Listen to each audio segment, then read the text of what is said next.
Hello everyone, this is Debbie from the Inspiration Station. Thank you for joining me today. Today's video will be using a 5x7 photo, and I'm going to try to do a series of videos that use just 5x7 photos and load them up on Fridays. So I'm calling it 5x7 Friday.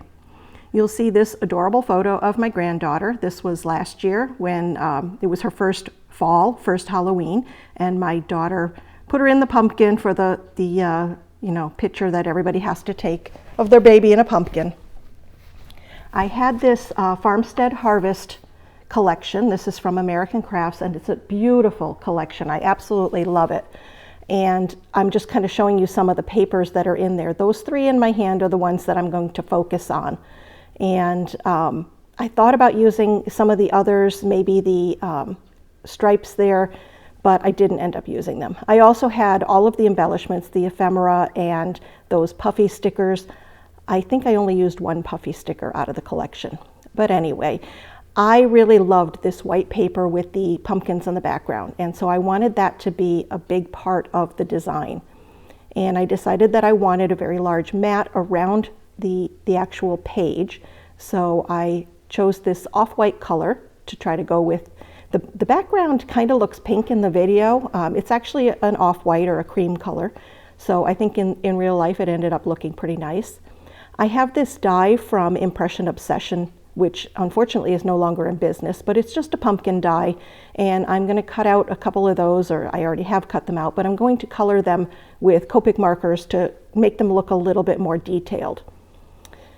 Right here, I'm just going through the ephemera, some of the pieces that I had. A lot of it didn't end up on the page. I think I used some flowers and things, but these are the ones that I thought I might use, so I did pull them and put them in my little container there. The ones I'm showing you now are the ones that I did actually use, and I will be using that wood veneer Polaroid frame for a smaller photo.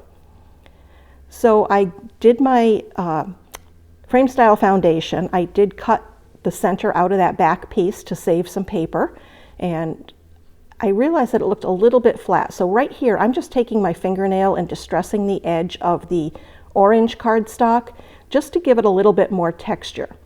I should have done it before I glued it down, but I didn't really think about it until I set it down, and everything looked very flat to me.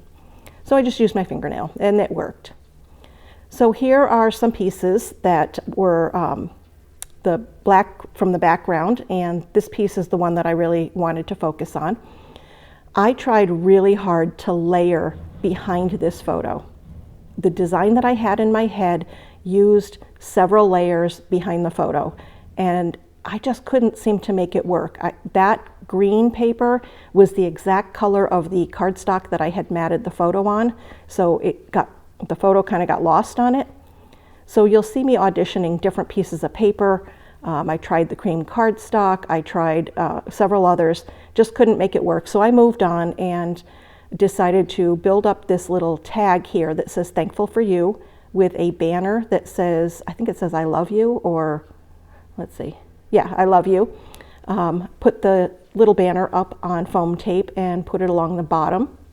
I didn't want the whole tag to show because it is rather large, so I was going to stick it underneath the photo. Once I got it on there, I realized that you really weren't going to see the yellow at the top, so I ended up trimming part of that off and moving it to the top of the photo so that it looked like it was one long piece. That's what I'm going to do here. I'm just going to trim off maybe, I don't know, maybe half, 3/4 of an inch, and I put it at the top. So that gave me a little bit of a layer. Really, like I said, in my head, I had a bunch of layers behind this photo, but I just couldn't make it work with any of the papers that I had left. I'm not really sure why. That inset picture is of my granddaughter. She is a thumb sucker. She finds great comfort in her thumb, and so I just had to add that in there as kind of a special memory. Someday she will outgrow it and we will look back on it, and I just think it's very cute. I did like those tags over on the left, so that they're going to end up staying there, but I did want to make some sort of a cluster at the bottom of the page, and so I die cut these pumpkins. Again, they were from Impression Obsession. They were actually, I think the die was a jack-o'-lantern. It had faces that you could cut out of it as well. but they're pretty flat looking, and I didn't want to ink them really with brown or anything. I wanted them to have some dimension, but I didn't want them looking dirty, if that makes any sense. So you'll see the 3 colors there. I can't read them at the moment, but I did show them at the beginning, where I just used the Copic markers. And yes, you can use markers on colored cardstock. It changes the color slightly. You'll see as it dries, it will dry a lot lighter than what it is right now. When it's wet, it's much darker. So I do have to go over it several times. But I'm adding in the detail lines. This die had some embossed lines on it to make it look more realistic. So I'm just going over those with the marker. And as it started to dry, I realized, yeah, it's not showing up. You have to go over it with something darker. But I'm going to use this green on the stem and on the leaf. That one I was fine with. I think it was dark enough, you know, in the end. If you've never used Copic markers on your die cuts or use them at all, I know that several people have requested videos about coloring with Copic. That is a whole nother topic, and it's very involved. A lot of people do videos on that. I may include a little bit of that in other videos, but I don't think I will be doing a specific Copic marker coloring video. There's just too much involved in it, and yeah, I think just this, as I add it to different layouts, I'll try to explain how things work. So I'm going to put some of the pieces together to keep them from shifting around. Gives me a better idea of how everything's going to come out. I don't like to commit and glue things to the page right away, just so that if I need to move it around, I can. So I'm going to build up the pieces that will kind of float on top of the page. And I'm just lining up the top of that tag that I cut off. That will make it sort of look like that paper runs all the way behind the photo. Those, that little set of 4 tags, they're perforated between, so I guess they were kind of designed to cut apart, but I really liked the way they were just stuck together, and those are going to end up staying on the page. I did struggle with the layers though. I spent a whole lot of time going through different pieces of paper, trying to find something that would build up the layers but not blend into either the background paper or that mat. There was one piece, you will see it multiple times appear in this video, of it's sort of a bluish green paper that I desperately wanted to use, but that's the one right there. It matched almost exactly with that cardstock that I had mounted the photo on. And in retrospect, I think I probably could have gone and rematted the photo in something else, maybe in one of the oranges or something. But I really liked the matting when I did it, so I didn't want to change it. So you will see me continually struggle. I tried going through some of the ephemera to find things that might break up that line between the photo and that green piece. Nothing worked. So I am going to my scraps now. I keep all of my scraps. You'll see some of them are pretty tiny. When I'm working on a collection and I make a layout or two, I save all the scraps in a page protector until I'm done with that collection, because you never know when you're going to need just a small piece, maybe to die cut or punch, or in this case I was trying to find something to layer. Spoiler alert, I didn't find anything, but I did spend some time going through them, and I do appreciate having all of the scraps. I find them very helpful in most cases. So hang with me for a minute while I continue to torture myself with trying to figure out what's going to go on here.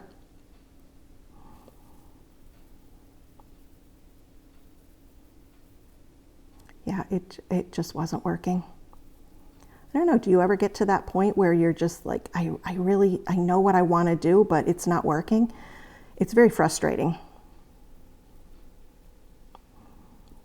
So I think at this point is where I give up and I just go, you know what, it's going to be a very simple page. It's not going to have the layers that I envisioned. We're just going to go with the photos in the background, and I will put my clusters on and call it a day, because I really did. I think I spent probably half an hour going through all of these layers trying to figure out what was going to work.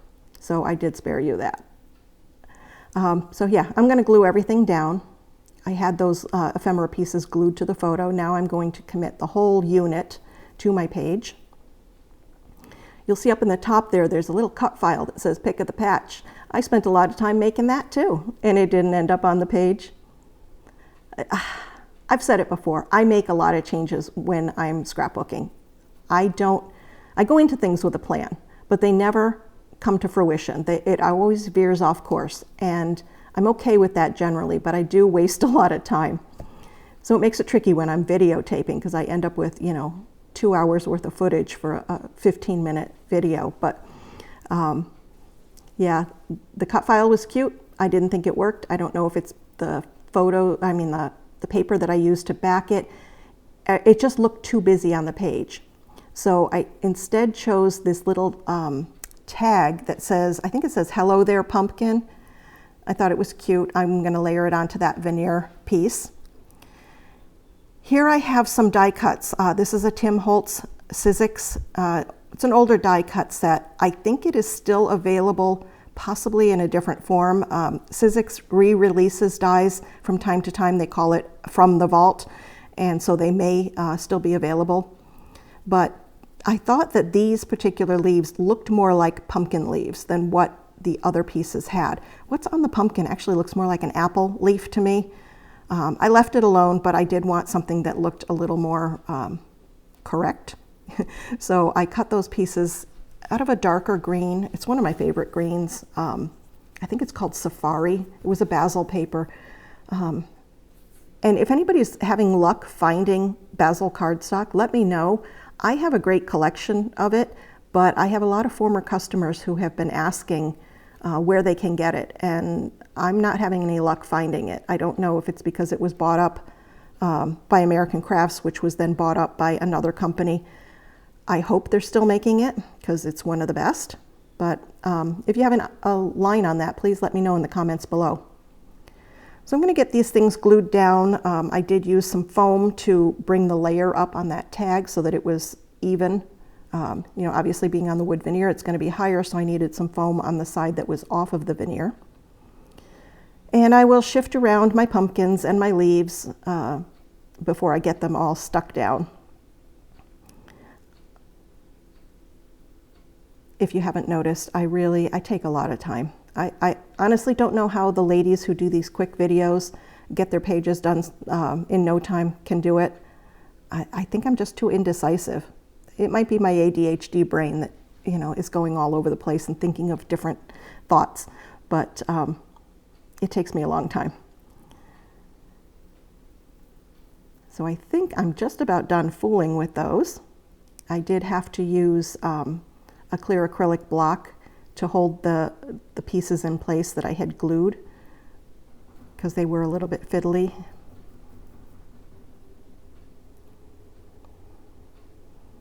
And I ended up trailing those leaves all the way across the page because on the right-hand side, they really didn't stand out from the background, that brown or black paper background. They kind of got lost on, and even the print with the pumpkins or mushrooms on it. They're mushrooms, aren't they? I think I said they were pumpkins at the beginning. Now that I'm looking at it, they're actually mushrooms. Because it was a busy background paper, the leaves just didn't show up much. So I decided to trail it along the bottom, which I thought was good because pumpkins, they do have vines, and that's how they grow. So I was okay with that. I'm just going in with some wet glue now and gluing down the edges of some things that I had only lightly glued down before. While I was working on cleaning up some things, I found this bundle of twine on my desk, already tied like that, and I thought, oh, that could be cute. We can put that on the tag here. I did have some Nuvo drops up there I tested. I had thought about using them. They didn't end up on the page. I have a lot to put away after I'm done with a page because I take so much out that doesn't get used. I did use one puffy sticker, I think, because I realized that none of the papers in the collection actually had pumpkins on them. The words said, "Hey there, pumpkin," so I thought I better put a pumpkin on there. anyway, that was the page. I hope you enjoyed it. Please come back again. If you enjoyed it, I ask you to please give me a thumbs up. If you have not subscribed yet, please do. It means the world to me. I will see you in the next video. I hope you have a great day and continue to craft. Bye.